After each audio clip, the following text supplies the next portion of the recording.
This today is your very last second steps lesson. After today, we will have completed all of the third grade second steps lessons.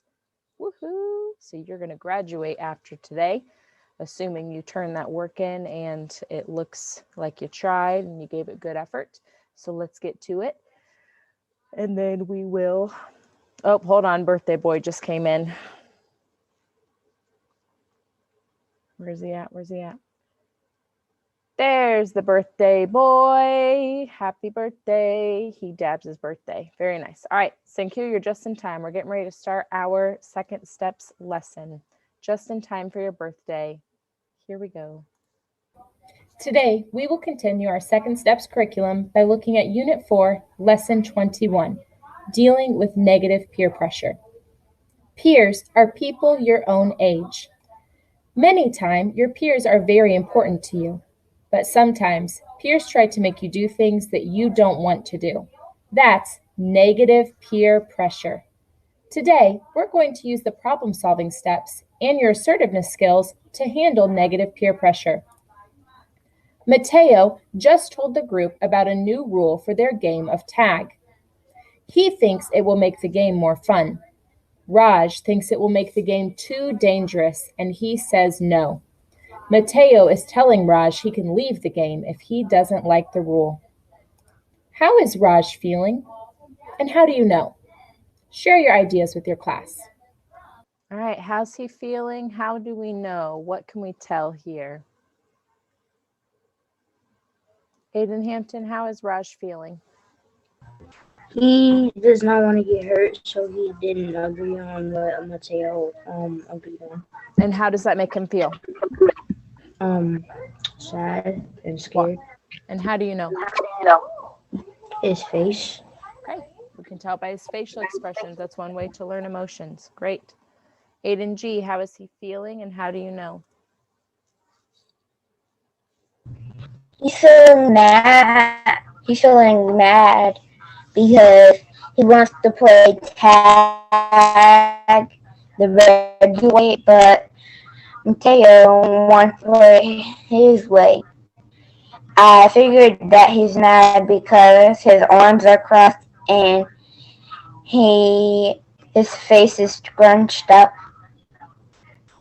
Nice. Facial expression. I heard you talking about the situation as well, thinking about the situation that he's in. Terrence, how's he feeling and how do you know? Mad or angry because his legs are against the wall. Okay, so body positioning as well, thinking about that as part of our posture. Very good. Raj is feeling upset and angry. We can tell by his scrunched and downward facial expression, his heavy body language, and by using empathy to think about the situation that he's in. Raj is upset and angry that Mateo is telling him to leave the game. He wants to play tag, but he thinks Mateo's new rule is too dangerous. No one else is speaking up, and they are going along with what Mateo says as usual. This is Lupita. How is she feeling, and how can you tell? Share your ideas with your class. We don't know much about Lupita. We can just see her in this situation. How do you think she's feeling, and how do you know? Camille, how's Lupita feeling? Curious. And how do you know? Because of her face. Okay, so her facial expression can kind of clue us in. She's looking at the boys. She's focused on them, so maybe she's wondering what's happening. William, how's Lupita feeling, and how do you know?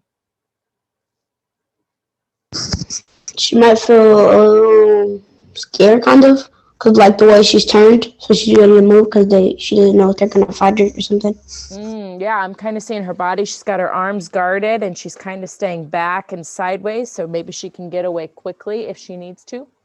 Leah, how's Lupita feeling? How do you know? I think she's feeling a little mad because her arms, and the reason why I feel like she's mad is because the boys are fighting. Okay, so thinking about the situation that she's observing and what's going on. Lupita is feeling concerned uneasy and worried. Lupita agrees with Raj that Mateo's rule is dangerous. She thinks it's unfair for Mateo to make Raj leave the game, but she feels pressure to go along with Mateo's decision. Lupita has a problem. Her problem is negative peer pressure. Let's use the problem-solving steps to help her solve this problem. The first step is to identify the problem. What is Lupita's problem? That's right. Her problem is that she feels pressured to go along with Mateo and exclude Raj. The next step is to think of possible solutions. What solutions could help her solve her problem? Make sure your solutions are safe and respectful. Share your ideas with your class. Alrighty, how could Lupita solve this problem of not wanting to be left out of the game of tag, but also making sure that she stays safe with her friends? William, solutions? She could say, I don't think Raj should leave. Okay, be assertive, speak up for what she thinks. Terrence, an idea for a solution? Make up a new game. Okay, come up with a new activity for them to play with if they're not going to be included in the other. Leah, solution? You could make it similar, but not dangerous. Okay, so thinking about the concerns of other people and what they don't want to do, and thinking about how can we play a game similar to it. Justin, ideas for a solution?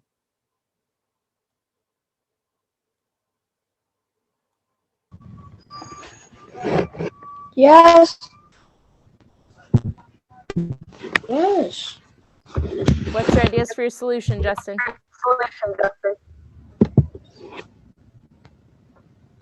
I couldn't hear this, what you had said because my mom was calling me. Also because you were sleeping. Sit up, kiddo. Aiden G, ideas for a solution? My solution is that they could play different games separately. Okay, finding a different idea that they could play away from the person who might be pressuring them to do something they didn't want to do. Let's see what they come up with. Lupita could leave the game. She could go play somewhere else with Raj. She could also be assertive and stand up to Mateo. Now that we've thought of our solutions, we need to explore the consequences for each solution. Think about what could happen with each solution that Lupita has thought of. Share your ideas with your class. We're going to take a look at those consequences together here, and we'll think about them as a class. If Lupita leaves the game, then she won't get to play, but she stays safe. If Lupita leaves to play with Raj, then she shows kindness, but she might lose other friends. If Lupita is assertive and stands up to Mateo, then other kids might too, but Mateo might make her leave as well. Now it's time for Lupita to pick the best solution. Which solution would you pick? Share your ideas with your class. Alrighty, if you were Lupita and you thought about the positives and negatives, what are you going to do, Terrence? Stand up. What do you mean by stand up? Stand up for Mateo. Okay, so standing up for your friend and speaking up when you see something not correct. William, what are your solutions? What would you choose? I would stand up to Mateo. Okay, so being assertive and making sure that other people feel safe to be heard as well. Aiden Hampton, what solution would you pick? I'll just leave so I can stay safe from the argument. Okay, just leaving the situation, letting other people maybe stay in their business and you don't have to think about their business. All right. Lupita decides to be assertive and tell Mateo she agrees with Raj. She explains why the new rule isn't safe, and some others nod their heads. Lupita tells Mateo it's disrespectful to exclude Raj. She suggests they play a game of tag with safe rules that they all agree on. Show a thumbs up if Lupita chose the same solution that you did. It's hard to stand up for your peers and stick up for others, but being assertive can help. Now, you're going to have the opportunity to be assertive in a safe and respectful way to help solve the problem of negative peer pressure. You'll read a situation and then practice modeling assertive responses to combat this negative peer pressure. For your first one, with your class, practice being assertive when a classmate wants you to sneak into the teacher's desk and take her mechanical pencil. How would you respond to this situation assertively? Share your ideas. All right, so your friend is trying to get you to sneak into the teacher's desk and steal her mechanical pencil. How would you respond to this peer assertively, which remember means respectfully and firmly? William, what would your response be? I would say no because that's technically stealing, and we didn't ask. You can't just ask. Okay, so not only are you giving a reason why, but you're giving a solution for we could ask for it. Christopher, how would you respond to this situation? I will say, no, I won't do it because the teacher might get mad at us. Okay, so no, I'm not going to do it. And thinking about other people's emotions, right? That would make somebody mad if they got stolen from. Levin, what would your assertive response be? I would say no. I wouldn't steal it. I'd rather have us ask the teacher first. But if you want to do it, I'm not do. If you're doing it, it's not on me. It's on you. Okay, so letting them know that you clearly think that it's wrong and that you know there's consequences and that there is a solution. We could ask for it if we need it. Aiden G, what would your assertive response be? I would say, what if the teacher stole from you? You wouldn't like it. So kind of turning back to that empathy and having other people think about the way they would feel in those situations. Terrence, what would your assertive response be? I would be like, no, I'm not stealing from anybody because it's not my stuff, and you could buy it from a store or you could ask them for it. Okay, so stating very clearly you don't agree with it and then also offering a different solution. Aiden Hampton? I would say no because you're getting me in trouble and it doesn't belong to you, so you shouldn't steal from other people. Okay, so assertively reminding people of the consequences as well, right? No, this isn't right and it's going to get us in trouble. There's a consequence here that doesn't work in our favor. It's great to hear so many assertive responses and people standing up for the right thing. Let's practice one more together. Practice being assertive when a classmate asks to cheat off your math test. Share your responses with your class. All right, you're in class taking a math test. A classmate asked to cheat, asked to see some answers, to get answers from you. What would your assertive response be? How would you respond? Oscar, if a classmate asked to cheat off your math test, what would you say? I would say no, it would be cheating and not fair. Okay, so just a straight up no, I'm not going to do that. And here's why, giving a very specific reason. Great. Levin, what would you say? No, because it doesn't come off of my grade. It doesn't come off the class's grade. It comes off of your grade. Nice. So putting the responsibility back on the person as well. This is your job to do the right thing and your job to study for. Good. Christopher, what are your thoughts? I would say no because it's basically like cheating off almost everyone because it's like you're cheating, but it's kind of like but definitely. Okay. So again, an assertive no, and here's why, giving that reasoning. Leah, what are your thoughts?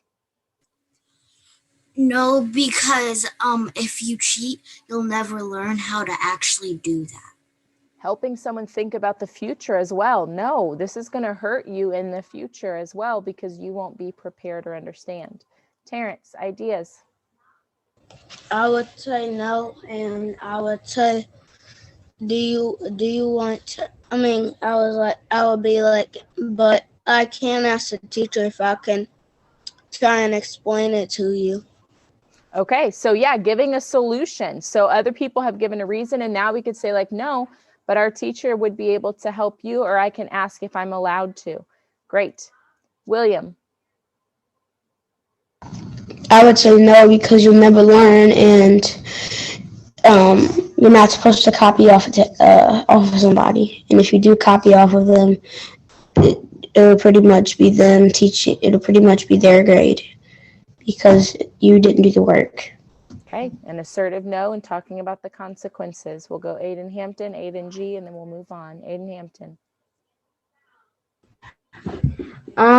So you shouldn't cheat off other people's math tests because theirs might not be it might not be right either because they might have cheated off of another person's math test. Okay, so a reminder that it's not honest and it doesn't help us know what we actually are capable of doing. Aiden G. I would say, what if someone copied your work instead that you copied their work? So encouraging empathy, asking that person to think about how they would feel in that situation. Okay. Now, you're going to have the opportunity for some independent practice. Remember, being assertive is a safe and respectful solution for the problem of negative peer pressure. On Seesaw, you'll see 2 other situations where negative peer pressure is being applied. Use the microphone tool to record your voice giving an assertive response to the peer. Today, you learned that it's important to be assertive and say no when someone asks you to do something that isn't safe and respectful. When others call you to do something that you don't want to do, we call that negative peer pressure. You can resist negative pressure by being assertive and saying no. You can also ask an adult to help you if the situation is dangerous or doesn't stop after your assertive response. All right, so today you are going to get the opportunity to practice being assertive. On Seesaw, go ahead and click on that activities light bulb to refresh your feed. You will see an activity called Second Steps, Unit 4, Lesson 21, Dealing with Negative Peer Pressure. Just like we did together here, you are going to see 2 situations in your response. You are going to use the microphone, not your typing tool, the microphone, to record your voice being assertive in response, okay? So when you click on Add Response, you'll see that there are 2 slides.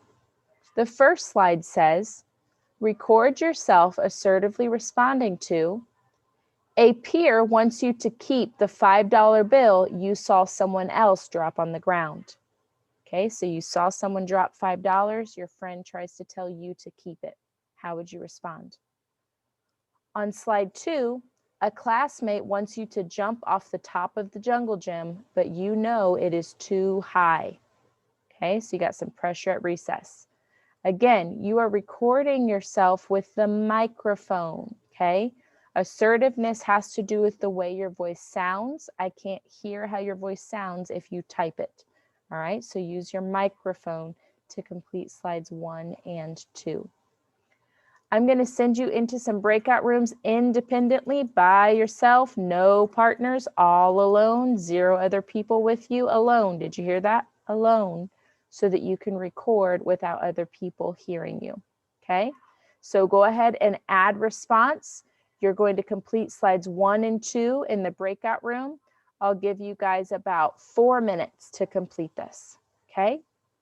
All righty, here come your all by yourself breakout rooms with no one else. You're going to be alone, no partner. You're going to complete slides 1 and 2. Here you go. Okay, please do me a favor. You're going to do one of two things. If you completed both slides, I want you to click on that green check mark. If you need more time because you did not get to finish your slides, click on that orange check mark to save it as a draft. Okay, either click the green check or the orange check to turn it in or save it as a draft. The skill that you practice today, being assertive, is not a new skill. We've talked about it several times, but it is one of the first times that we talked about using it with a peer. Okay. Assertive responses are going to be used for the rest of your life. I am an adult and I'm still using assertive responses. I'm a teacher and I use assertive responses. I'm a friend and I use assertive responses. I go to a church and I use assertive responses. So assertive responses are consistently going to be used. Assertive responses are a way for you to take a step to solve your problems. We did note that at the end there, if a behavior is unsafe or doesn't stop after you're assertive, then it's appropriate to get an adult for help. But your first response should always be to try to stand up for what you think is right in the situation. So continue to think about how you can be the first action step before running to someone else for help. Assertively state what it is that you feel that you need to get that practice.